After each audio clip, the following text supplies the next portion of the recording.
Hey friends, thanks for stopping by to check out this video. Today we are going to recap 2023 because to my surprise, it is already almost over. If you're brand new to my channel, welcome. I'm so happy to have you here. And if you're a returning viewer, I appreciate you for coming back. It is no secret that I have been MIA most of this year, and it honestly amazes me that a year has gone by that quickly. This has been one of those years where I really had to buckle down in order to get ahead, and we were met with several surprises. If you would take a second to like this video and subscribe to my channel, it's free and it's a good way to show support and help me build my channel and my audience, and I really appreciate it. Now let's jump right on into the 2023 year-end recap. First up, I'm going to talk a little bit about myself and how I'm doing physically and mentally, because I think it's good to self-reflect. I think that's a good way to help yourself grow in different areas of your life. So first I want to say that physically I am, drum roll please, I am pregnant with baby number 2. So I'm doing very well physically, other than a little bit of ligament pain here and there, but comes with the territory, right? I'll give you more info on my pregnancy later on. And you know, I do also have a Pregnant with Narcolepsy series, so I will be adding to that as well if you want more details about that. But for now, we're gonna move on to how I'm doing mentally. Honestly, this year I was kind of on a roller coaster mentally, and I just wanna be transparent about it because I think too many people try to make it seem like everything's always like peachy keen, jelly bean, you know, like great. And that's just not reality, and we all go through things. So if you can share your experience, you can help someone feel less alone and maybe even inspire them to invest in themselves and help themselves out to get in a better place. So let's talk about it. Starting out the year, I was feeling pretty good. Jackson was about 4 months old. That is my first son. And I was doing the mom thing. Felt like I was doing pretty well. I didn't feel like I had any postpartum depression or anything. And I'm not someone that's prone to having anxiety or depression, just in general. Even when I go to the pediatrician with Jackson, they give me surveys almost every time for me to check in with them. Like, how's mom doing? Are you feeling a certain type of way? And my answers are always like, no, I'm good. And I really meant that. Well, by the time it was like May or June, I started to have some like bad thoughts. I felt very cloudy, very irritable. I was in a bad mood almost all of the time, and my loved ones definitely noticed. At the time, looking back, I believe I was just pushing it off as, oh, it's just stress because I'm a mom and I'm, you know, not used to not working. It's been about a year at that point that I haven't been working. And even though we're financially comfortable as a family, it's just not in my nature to not work. And so I was kind of struggling with that. And I thought, you know, it's just stress. It's fine. I was also really working hard at working out, getting on and off that train, doing pretty well, and then, you know, fall off and get back on it. Then it was like, it suddenly clicked or something. I was like, wait a second, Kylie, you probably do have postpartum depression, and I'm not an expert on this. I don't know if it's possible to creep in 6-7 months down the road after you have the baby, or if it's supposed to be instant or what. I'm sure everyone's different. So for me, I realized that's probably what's going on here. I did decide to talk to my doctor, and I filled out a survey, and my results came back as highly anxious and just very mildly depressed. Like I said, I don't normally get depression much. I really have a great life. I'm very blessed, and I'm very grateful for the life that I have and my family and our situation. But yes, the anxiety was just eating me alive, I felt like.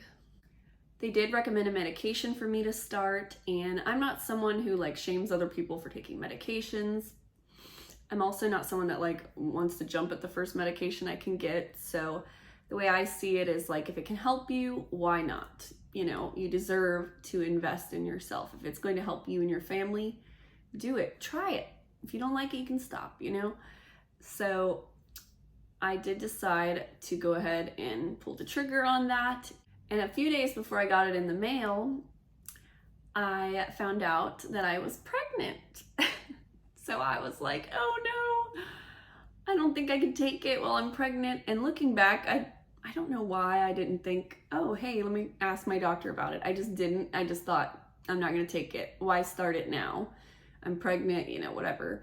And I took all of what I thought was probably postpartum depression and pushed it off as like, it's just pregnancy like symptoms. I'm just having like pregnancy mood and anxiety and whatnot, right? So that's where I was at mentally at that point. Fast forward to this fall, and the mood started creeping back in.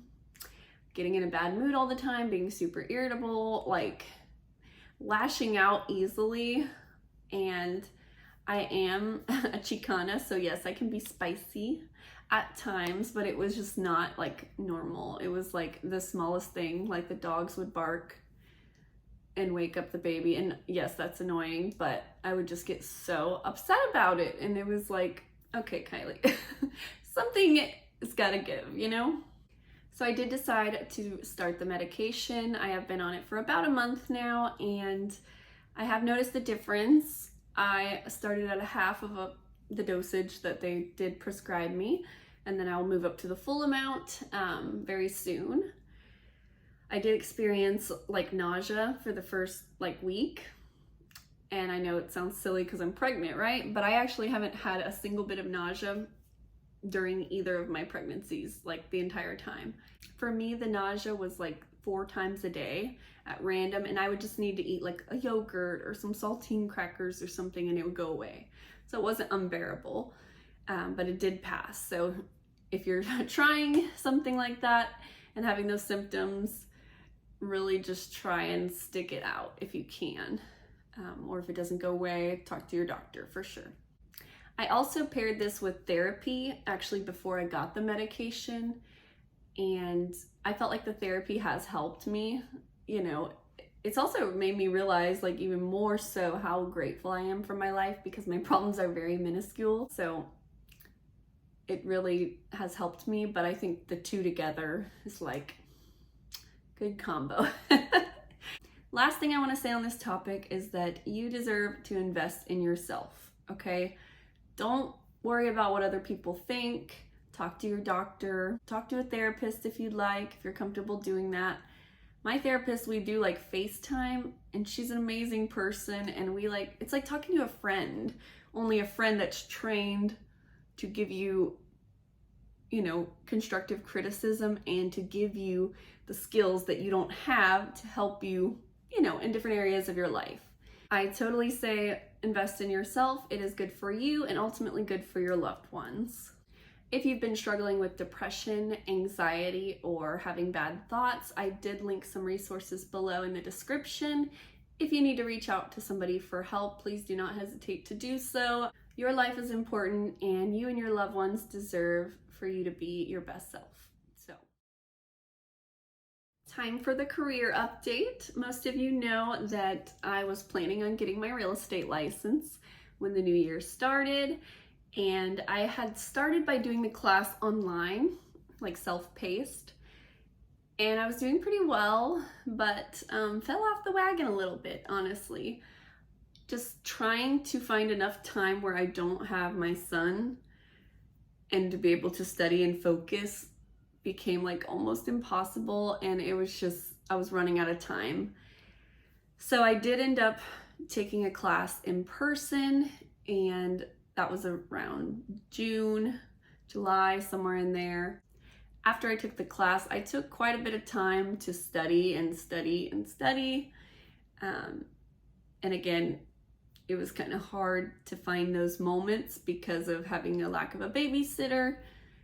My mom had a back surgery this year, so that was like a good month. She was not able to help me out. And my mother-in-law had taken several trips up north to visit her father. Those things got to be done. You can't help them. So we made it work, and I did get my license. I am officially a licensed realtor in the state of Florida, and I'm so happy to be in this position now. The brokerage I work for is Ocala Realty World. I'm really happy to be there. I knew about them already because I do have an amazing mentor named Nina who works for them as well. So I've heard a lot about the owners, the actual broker, and how great they are. And meeting them was just like meeting family, like people you already know. So it just seemed like the perfect fit.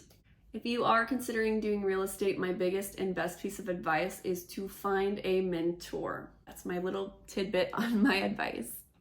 Of course, I have to mention that if you are planning on buying or selling your home, you are planning to move to Florida for the first time, whether it's your vacation home or your primary residence, if you are planning on downsizing or upsizing, please reach out to me. I would love to help you. I am located in Central Florida. Details for how you can reach me or schedule either a buyer's or a seller's consultation with me are in the description below, but I will also put my website and my phone number here on the screen for you. Some people may think that right now is a weird time to start in real estate because it's a slower market. I've already got some things in the works. So really the goal right now is to keep planting those seeds and keep getting my name out there. If no one knows you're a realtor, nobody's gonna ask for your services. Time to move on to home life. Speaking of being a realtor, Nate and I actually bought our first home together this year, so little applause for us.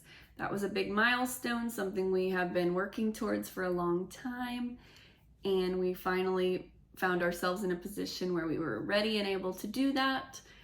And we are in love with our new home, and we love our new community, and we're so happy that we get to raise our boys in this beautiful, safe, clean new home with a nice backyard for them to play in, and we just couldn't be more excited to be in this spot. It's funny because my second son, who will be born in the spring, he is the first of our entire family to be born and brought home into a brand new home. So lucky duck, isn't he? The home we were renting was a historic home. It was from the 1950s, and it was actually located in a community called the Historic District. Now, don't get me wrong, it was cute and quaint, and when we moved in, it was just us two, okay? And over time, we outgrew it, you know? It couldn't have been better timing because Jackson was like starting to walk, but not much, and he really didn't like the hard old wood floors for some reason. Like, you could tell he didn't even want to practice there. But if he was at my mom's, on her dense carpet or her tile, he would try and walk. We have tile and we have carpet. Maybe in a few years, 3 to 5 years, we might change the flooring. But for now, with children, we thought carpet's probably the best thing comfort-wise. So as soon as we got here, that boy just took off and started walking so quickly. An update on mom life, I would just sum it up as it has been a whirlwind of a year. I honestly feel very lucky because Jackson is a very calm, like chill baby. He's such a happy boy, and he doesn't just cry unnecessarily. Luckily, he didn't have colic. I know you can't control that, but we were lucky. He did not have that. He did have to have the helmet thing because of the shape of his head. And looking back, it felt like it was going to be forever that he had that thing on, and it was so miserable, and we felt so bad for him.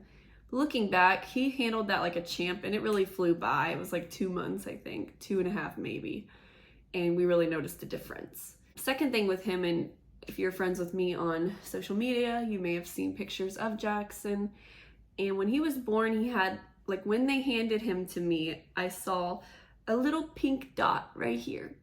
It wasn't raised at all, but I noticed it, and I was holding him, and over time, like by the time he was like a month old, that dot, real small, like smaller than the size of a pea, had grown to be about the size of a nickel, and it was raised like about that much, like pretty high up, and it looked like a blister, like it was about to pop. What that is called a hemangioma. It is basically an accumulation of blood vessels. So It's not really harmful to him.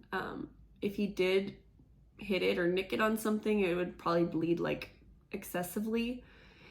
And typically hemangiomas will go away on their own, or at least decrease in size and color, you know, in a few years. And I've heard many stories. I've joined Facebook groups with other parents whose kids have hemangiomas. So I do know that like some people don't treat it at all. We did decide to treat it, mostly because I started thinking like, if he bumps that thing, that's not gonna be good. So we took him to a dermatologist for children in Orlando, and they were great. They gave him a medication and he just took it twice a day. And eventually we did do some laser treatments. It didn't hurt him. Like the first time he cried, I think more so because they have to cover their eyes for the light. But the other 3 times we did it, he didn't even cry. It was like, zzz, zzz, done. Like they say you would need to do anywhere from 4 to 8 treatments. By the 4th one, you would know if you need any more. And I am just amazed. Like if you look at pictures of him, it is amazing how he had it and then it basically doesn't have it. It's still pink there, but for me it was good enough. It wasn't so raised to where it looked like it was gonna bleed really crazy like if it nicked anything, and I knew that his hairline would probably cover it up anyways. So we're happy with the way it looked, and we stopped all the treatments. Probably the hardest thing for me overall so far in his 16 months of life would be switching from bottle to solid foods. I am currently working on that now. I know every baby's different, and I think society nowadays likes to make you feel like you're behind, like your baby needs to be doing this, and this, like right away. And I don't think that's always so necessary or the case for every child.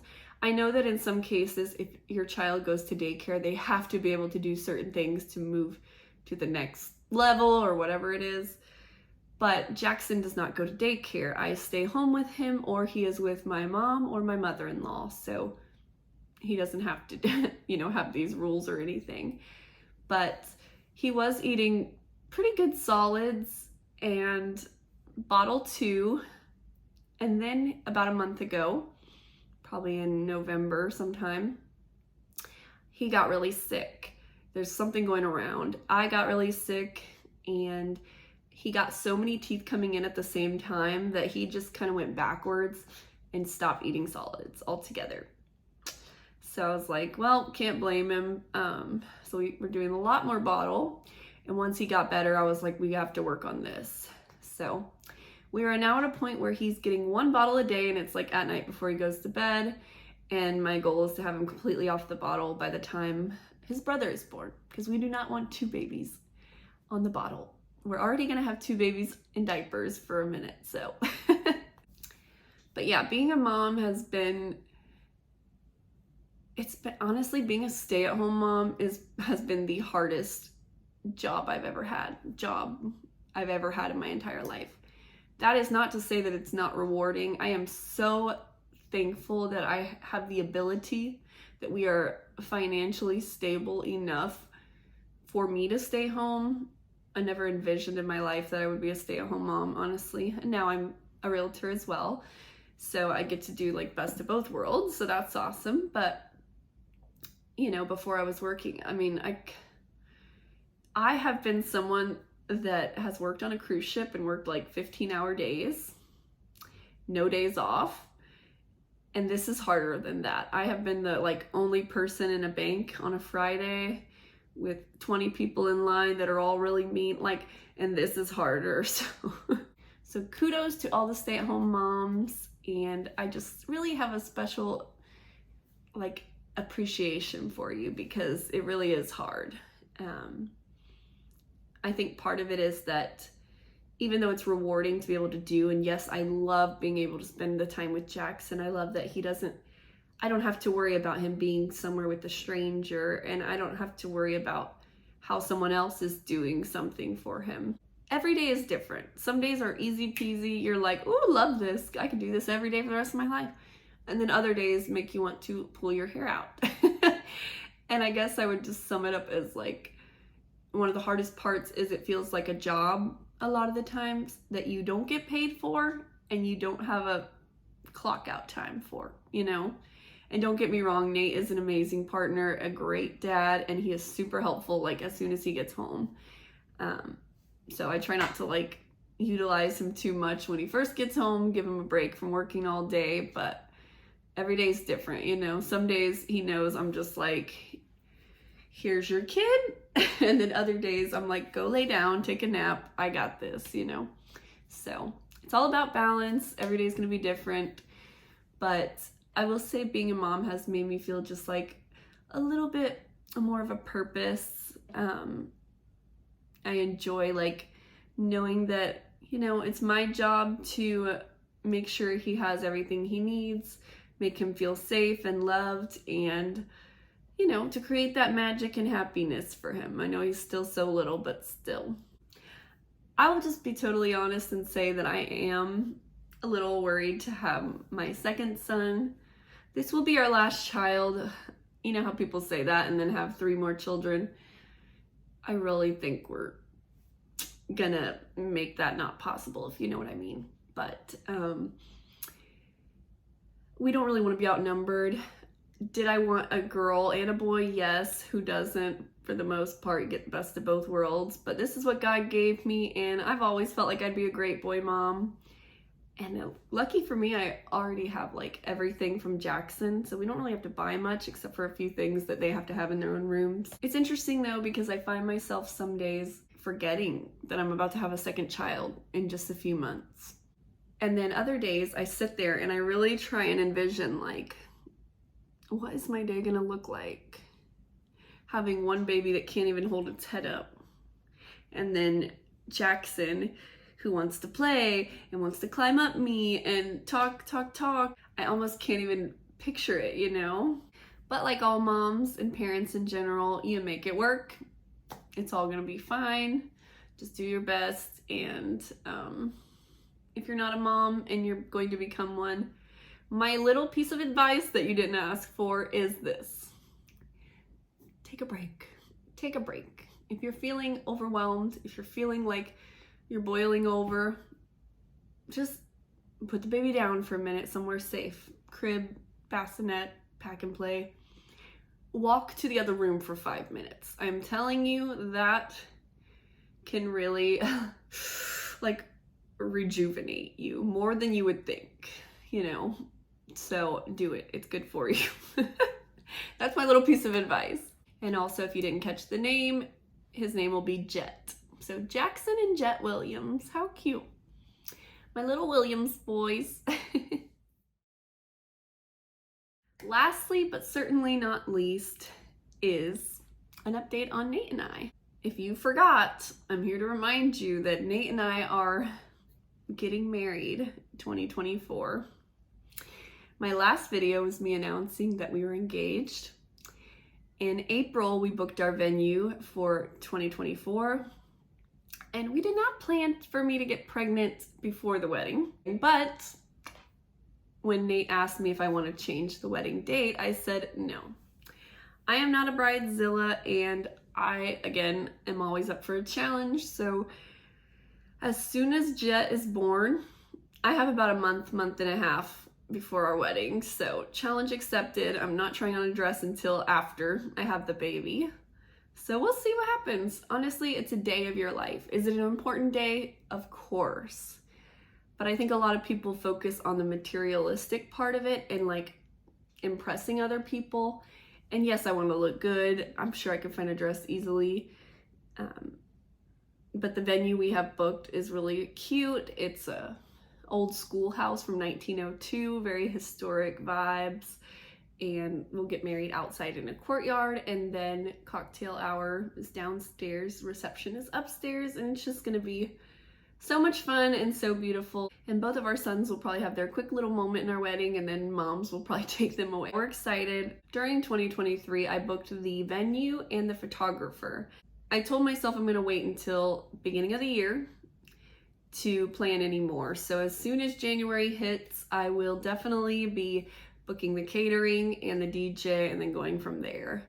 So that's that. If you're interested, I do plan to go back to the venue here soon to kind of like check it out again. I could always do a tour to show you our venue and give you details on the things we're picking, our color schemes, etc., how we're doing, you know, groomsmen and bridesmaids, etc. So just let me know in the comments below if you're interested in that, and I'll be happy to bring that to you. Going into 2024, there's going to be a lot going on, okay? And I'm ready for it. I feel like I really buckled down and got a lot done in 2023. And 2024 is going to give us more, but I feel like we're leveling up in a sense. So as soon as the new year hits, like I said, back to wedding planning. Both of our birthdays are the second month of the year. Jet will be born, wedding, then it'll be summertime. So it's gonna fly by, I feel like, the first half of the year. And all the while I will be doing real estate. I'm really excited to get out there and do more. So I like being busy, so it's good for me. Really quick, I just wanna say that if you came to my channel originally because of the narcolepsy aspect, if you are someone that has narcolepsy or a loved one, please let me know in the comments, because I'm not sure, do you still want me to create things such as the emails I've received of people telling me their narcolepsy stories where I've read them off and we relate to each other and give our feedback? I've also done some Reddit rants where people with narcolepsy or know somebody with narcolepsy, they would rant in some way, shape, or form or tell their story, and I would read them to you guys, and, you know, we'd talk about what we would do in that situation. If you want more of that content, please let me know. If you are here for the wedding content, for mom life content, just because you know me, you're my friend or a family member, or for the newfound real estate content that you will see popping up here and there, let me know below. I'm really interested to know what it is that you like, and that way I can give you more of that. As always, thank you so much for watching. I appreciate it very much. And if you watched until this point, I know that you care enough about me to like this video and subscribe to my channel. It is only the click of a button, and it really helps support your girl. So thank you in advance. If you have any questions for me regarding my channel, my content, and or real estate, please don't hesitate. You can either comment below or look in the description. I have ways you can reach me. That's it for this video. Until next time, take care.